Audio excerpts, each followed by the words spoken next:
We are most pleased to be joined now by the chair of the College Football Playoff Selection Committee, Kirby Hocutt, also the athletic director at Texas Tech. Kirby, we've spent a lot of time talking about this decision. What carried the day for Alabama over a conference champion, Ohio State? Well, the selection committee looked at a one-loss Alabama team, that one loss coming against the final ranking number 7 team, Auburn, in a very competitive game. We compared that to a 2-loss Ohio State team, obviously the one loss at home to number 2 ranked Oklahoma, but more damaging was the 31-point loss to unranked Iowa. We spent a great amount of time last night into the morning, again, beginning at 7:30 this morning, talking about the full body of work. Now that the complete season is in front of us, we have the full body of work. The selection committee just favored Alabama's full body of work over that of Ohio State. And it was consistent over the course of the year as we saw Alabama play week in and week out.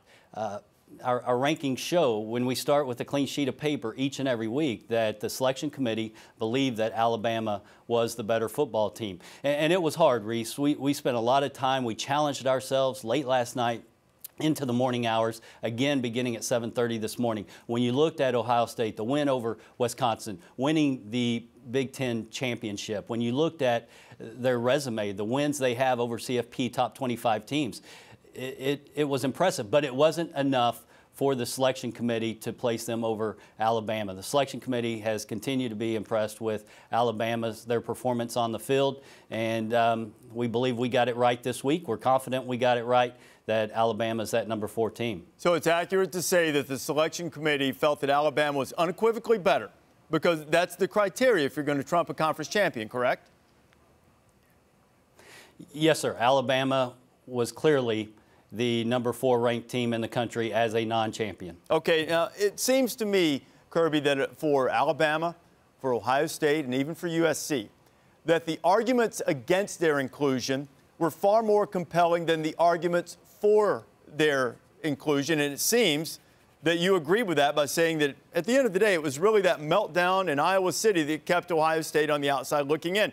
Is it fair to say the arguments against carried more weight in this particular meeting of the selection committee than the arguments for these teams? Well, I would say our charge is very simple. Our charge as the selection committee is to identify the 4 very best teams in the country for participation into the semifinals. And when there are close separation between teams, then we're instructed to look at certain criteria. In this case, the margins weren't close enough for us to look at those matters. So our charge is very clear. The 4 very best teams, and Alabama is included in those 4 teams this college football season. Okay, Big Ten's not in the playoff. Big Ten struggled in the last 2 editions of the playoff. You guys try to have a clean sheet. What measures did you take to try to make sure that the Big Ten's past performance in the playoff didn't bleed into the evaluation process this year?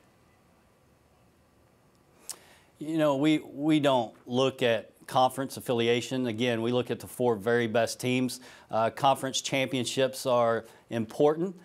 If you look at the history of the CFP playoffs, 14 of the 16 teams have been conference champions. But, however, we have the flexibility and the discretion to put non-champions in the top 4 if they are one of the 4 very best. And that's what took place last night, was confirmed this morning, and speaks to the top 4 teams this year. Okay, Kirby, this is a little bit inside selection committee, but I do think it's interesting because you have a couple of teams involved who have people with ties on the committee.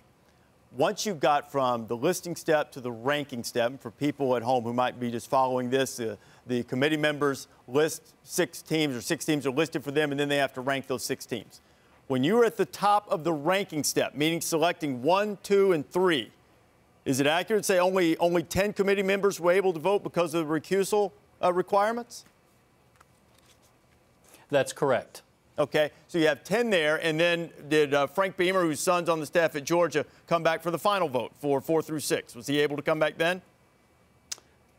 Or did he stay recused? No, he did not. We have the flex.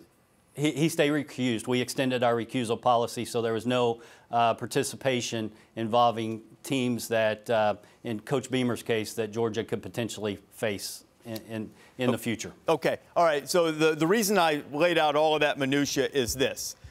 I think this committee has great integrity. You have the hat rack at the door. Everybody leaves their own hat at the door. And they do a great deal of work in preparation for this.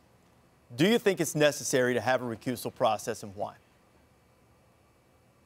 Absolutely. The character, the integrity is impeccable, and we've got to make sure it stays that way. And we have utmost trust and confidence in the 13 members, but just to make sure we stay above reproach, it's important that we continue to have that recusal policy, and we have the flexibility to extend the recusal policy if we deem appropriate, which we did this weekend. Okay, Kirby, thank you so much. We'll be talking to you a little bit later on.